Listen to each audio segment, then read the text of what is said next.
আজ পমফ্রেট মাছ নিয়ে এসছে। এই পমফ্রেট মাছগুলোতে লবণ হলুদ ভালো করে মাখিয়ে নেব।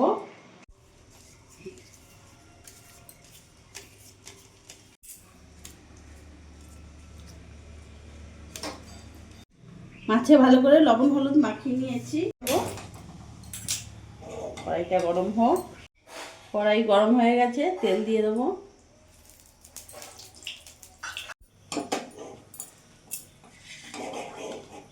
তেল গরম হয়ে গেছে, এবার মাছগুলো দিয়ে দেবো।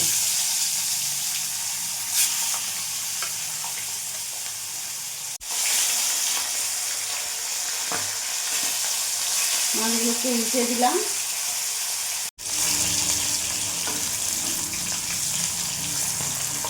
মাছটা ভাজা হয়ে গেছে, এবার নামিয়ে ফেলবো।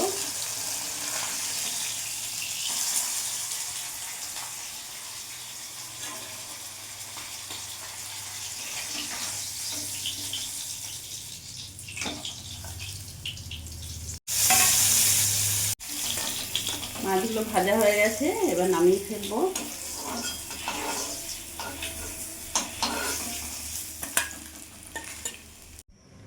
এবার বেগুনগুলো ভেজে নেব।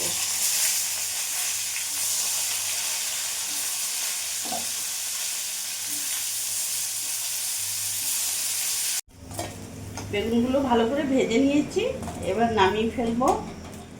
ওই তেলের মধ্যে আলুগুলো ভেজে নেব।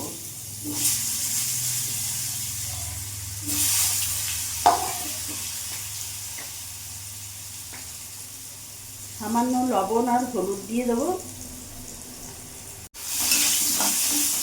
আলুটা এখানে ভাজা হোক, ততক্ষণে এখানে আমি একটা মশলা করে নেব। এখানে আমি আদা নিয়েছি, গোটা জিরে নিয়েছি, আর 4টে কাঁচা লঙ্কা নিয়েছি। এটা আমি বেটে নেব। পেঁয়াজ রসুন কিচ্ছু দেবো না।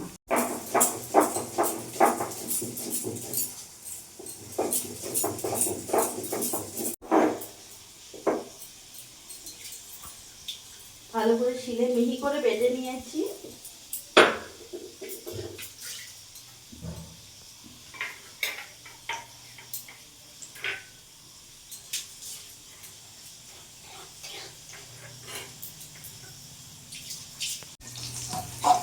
আলুটা ভাজা হয়ে গেছে, নামিয়ে ফেলবো। আমি আর তেল দেবো না, ওই তেলেই আমি রান্নাটা করব। ওই তেলে এখন আমি এখানে কালো জিরে ফোড়ন দিয়ে দেবো।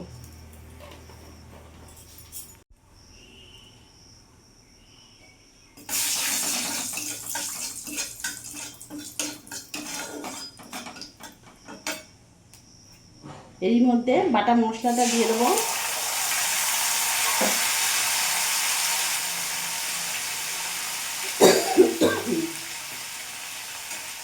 মশলা উপকরণগুলো দিয়ে দেবো। লবণ দিয়ে দিলাম,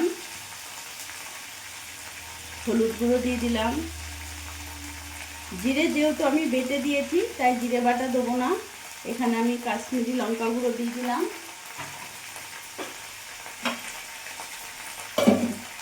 বাটিটা ধুয়ে একটু জলটা দিয়ে দেবো। একটু মশলাটা ভাজা ভাজা করে নেব। এরই মধ্যে এখন ভেজে রাখা আলু বেগুনগুলো দিয়ে দেবো।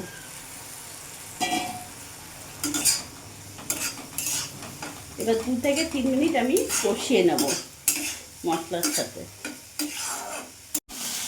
2-3 মিনিট আমি ভালো করে মশলার সাথে কষিয়ে নিয়েছি। এবার আমি জল দিয়ে দেবো। খুব একটা জল দেবো না, যেহেতু আলু বেগুন ভাজা অর্ধেকটা সেদ্ধ হয়েই গেছে।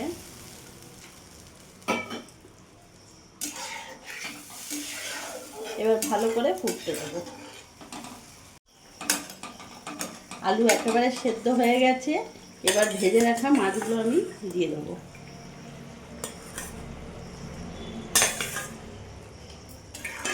মাছ দিয়ে 2 মিনিট ফুটিয়ে নেব।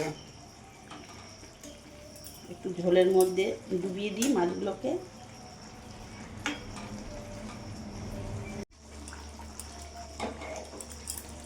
গ্যাস অফ করে দেবো। আলু বেগুন দিয়ে পমফ্রেট মাছের ঝোল একেবারে হয়ে গেছে।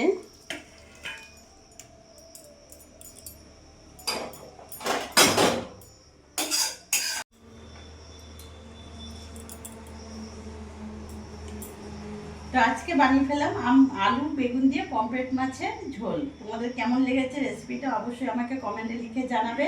আর আমি বেশি ঝোল রাখিনি, যতটুকু তোমাদের দরকার দুজনের ততটুকুই রেখেছি। তোমাদের যদি বেশি রাখার মনে হয় সেই হিসেবে তোমরা রাখবে।